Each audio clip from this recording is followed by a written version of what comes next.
How to help a cat give birth. Part 2. Assisting during labor. 1. Keep some distance. Accept that for the most part your cat will not need you. Your presence in the area, though, will probably reassure her. Stay far enough away not to invade her space or impede the birthing, but stay close enough to intervene if necessary. Be prepared for possible complications and know what the signs are. 2. Know the signs of labor. Familiarize yourself with the signs that usually indicate your cat is going into labor. Going into labor is generally known as stage 1, and will last between 12 and 24 hours. Signs to watch for include listlessness or restlessness, looking for a place to hide, show her the nest. Grooming excessively, including licking her vulva. Pacing and panting. Purring and crying loudly. A temperature drop of about a point or two from the normal 102 degrees Fahrenheit / 38.9 degrees Celsius. Ceasing to eat. Vomiting. If you discover that your cat is discharging blood, immediately seek veterinary assistance. Bleeding prior to labor is typically a warning that something is wrong and means you should get her immediate veterinary attention. 3. Clean and sterilize your hands just in case you need to assist. Remove your wristwatch and rings and clean your hands with antimicrobial hand soap. Rub the soap on the backs of your hands and just past your wrist. The soap should be on your hands for at least 5 minutes with you rubbing the whole time. Use a nail brush or an old toothbrush to get under your fingernails. Do not use hand sanitizer. It doesn't do a thorough job of killing all the germs, and you do not want the queen licking the ingredients in hand sanitizer off the kittens, as it could make her sick. Hand washing is precautionary and the queen should be allowed to take care of the birthing process and kittens on her own. Only intervene if a kitten is in distress, and then return the kitten as soon as possible. 4. Keep an eye on each delivery. Once the mother enters her nesting box and labor commences, the best thing you can do is to keep calm, be prepared, and keep watch over the deliveries. Be sure to keep both yourself and the environment around her calm.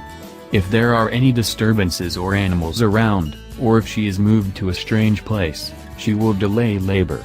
When the next stage of birth, stage 2, is about to begin, it will typically develop as follows. The cervix starts to relax and the queen begins uterine contractions. There's a buildup in contractions as the first kitten enters the birth canal. Contractions should be at 2 to 3 minute intervals and the mother will probably be in a crouched position. She may cry out and pant.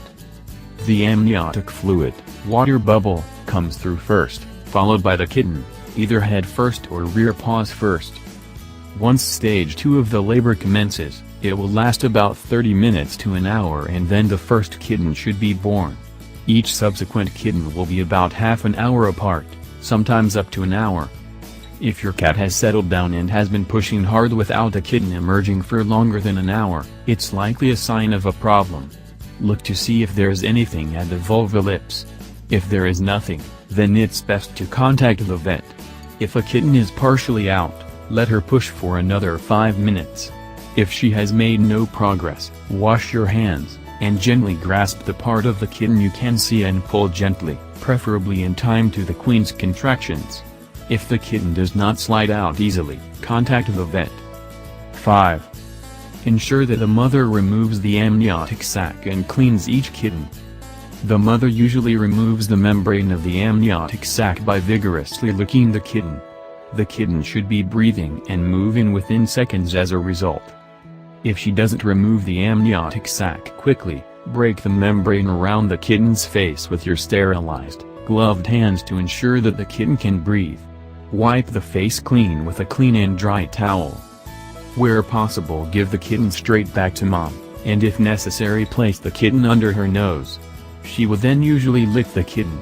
If however, mom ignores the kitten and it remains wet and starts to shiver, dry the kitten yourself by rubbing it vigorously with a clean, dry towel.